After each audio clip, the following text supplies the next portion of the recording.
Well, we just left Springfield, Illinois, and I just finished my contract at Memorial Medical Center.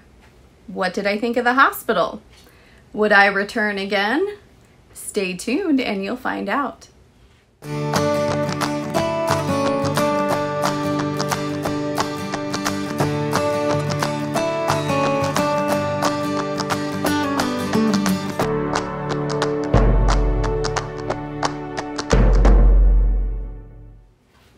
Hey there, I'm Natasha with Nursing Our Travel Bug.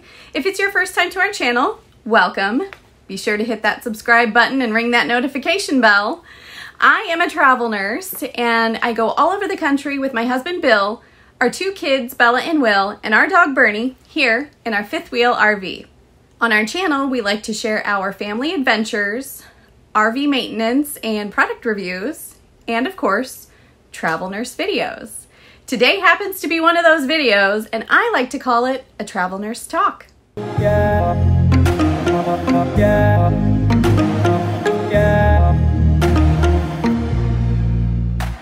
Before we get into the hospital review, first, let's talk about the city of Springfield, Illinois. Well, if you are a history buff or just a fan of President Lincoln, this is the place to check out. Springfield is known as the land of Lincoln, and there are many, many things to do here that center around our 16th president. Of course, there is the Lincoln home. There's also the Lincoln Presidential Museum. And of course, you can visit where President Lincoln was laid to rest in the Lincoln Tomb. To check out all of those adventures, you can find that link right here.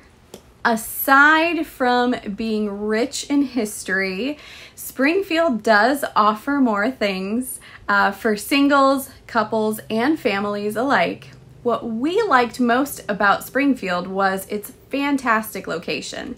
It's only about an hour and a half north of St. Louis, Missouri. It's also about 3 hours south of the Windy City, Chicago, and about 3 hours west of Indianapolis, Indiana. So if you're looking for a place to explore many other great cities all at once, Springfield, Illinois is the place to be. Our contract was during the summer months and a little bit of fall, so it was the perfect time to visit this Midwestern city.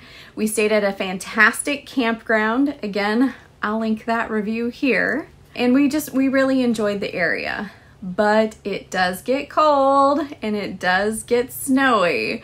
So we hightailed it out of here before it got to freezing. So you've heard a little bit about the city of Springfield. Now let's get into the meat and potatoes of this review. Let's talk about Memorial Medical Center, the place that I worked for the last 4 months. So Memorial Medical Center is one of 2 hospitals here in Springfield. It is a 500-bed facility. It is a teaching hospital, and it is level 1 trauma certified. Now, I did take this assignment during the COVID pandemic. This hospital didn't see huge spikes while I was there, but they did have 2 COVID units. One was primarily ICU and IMC, and the other one was primarily med-surg. I did float there on a couple of occasions. They supply you with their own surgical scrubs, so you don't wear your personal scrubs home. They also have each patient in their own isolation, and the nurses wear PAPRs for direct patient care. Now, for nursing staff on all other units, they just required that you wear a surgical mask and some kind of protective eyewear. They supply you with goggles, or you can have the whole eye shield face mask. Because I wear glasses and my glasses are quite large, I decided to wear those full face shields, and they did a pretty good job. In the beginning, when I first started, they did have folks screening you before you came into work. They would take your temperature, ask you if you'd been exposed, and then supply you with your surgical mask for the day. Towards the end of my contract, they actually switched over to an app that you would download onto your phone. It would ask you those same screening questions, and you would take your temperature.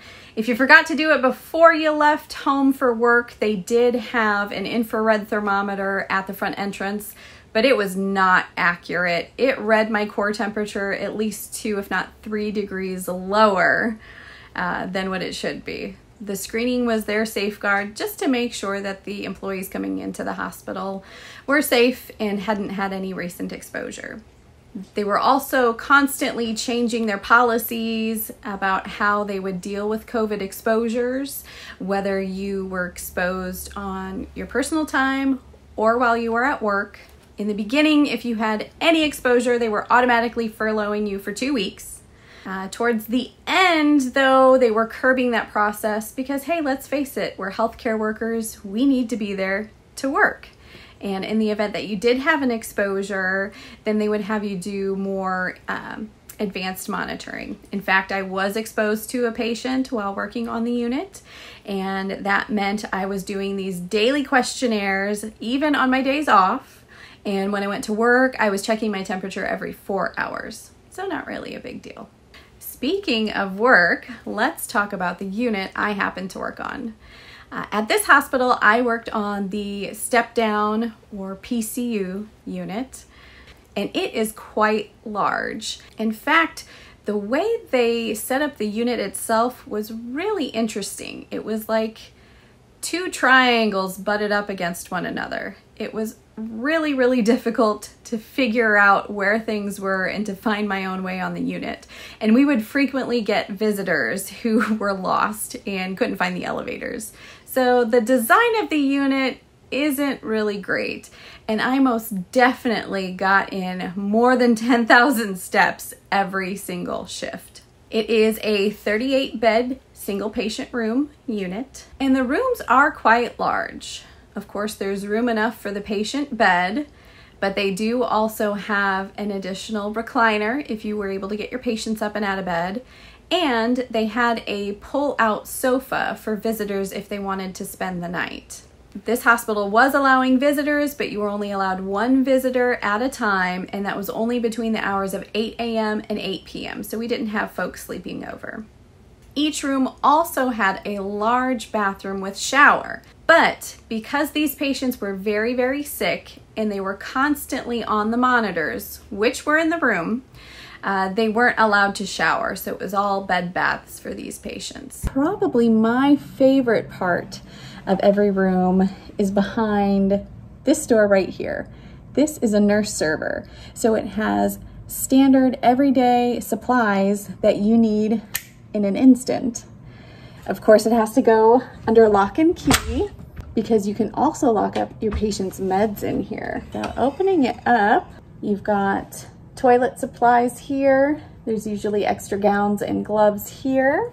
Standard supplies like oxygen, wound care, suction canisters and tubing. With your ID badge, you badge into the lock there, and that is your patient's medication drawer. You can even find insulin syringes in there, so you're not running around trying to find your supplies. Again, more medical supplies, syringes, flushes, IV tubing. And then this final drawer is just general hygiene items that you may need as well. And it's accessible from inside the room as well as outside the room, so it's really, really slick. Now, because it was PCU, our patient ratios were 3 to 4, but most days it was 4. This unit was kind of a dumping ground for the hospital, so to speak. Of course, we got those ICU downgrades, and then we got the med-surg upgrades. So we were constantly full.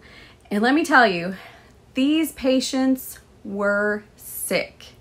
In fact, we would frequently have float nurses from the float pool or even the ICU come down and say that a lot of our patients should be in the ICU, but we didn't have room and we just had to handle it. This made the unit very challenging. You do have a charge nurse on the unit, and they typically do not take patients, so they're usually there to help you.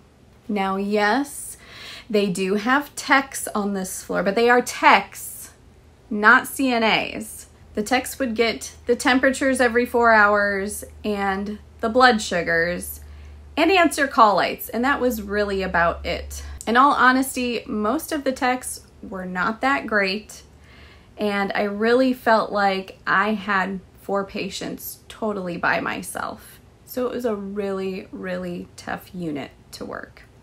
Let me just give you an example of how rough this unit can be.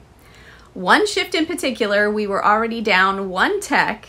We had 3 ICU upgrades and 4 RRTs. One 12-hour shift. That was pretty rough. And to be honest, events like that happened all the time.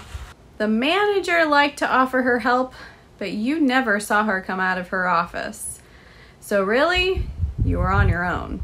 Now, I did work at this contract for a total of 16 weeks, and I saw a lot of staff come and a lot of staff go. In fact, I saw so many permanent staff members leave and move on to other units or onto other jobs, quite frankly. I even saw a lot of travelers not finish their contracts here. So because of that constant turnover and running short quite frequently, the atmosphere on the unit was pretty negative. So it really made it challenging to come to work and just maintain that positive attitude. Well, the time has come. What do I think overall of Memorial Medical Center, and would I return? Well, let's get real here, people. Based on the high acuity of the patients on this unit and the negative atmosphere and the lack of teamwork from the techs, I would give this hospital a rating of 2 out of 5. In fact, this contract at Memorial Medical Center has been in my top 3 worst assignments ever. And I've traveled for a long time. In fact, I've been a travel nurse for almost 5 years, and this is my 14th contract. It's been a great learning experience, and I have met some really wonderful people, but I would not take another contract here at Memorial Medical Center. If you'd like to see some of my other hospital reviews, check out the link here. Thank you guys so much for watching.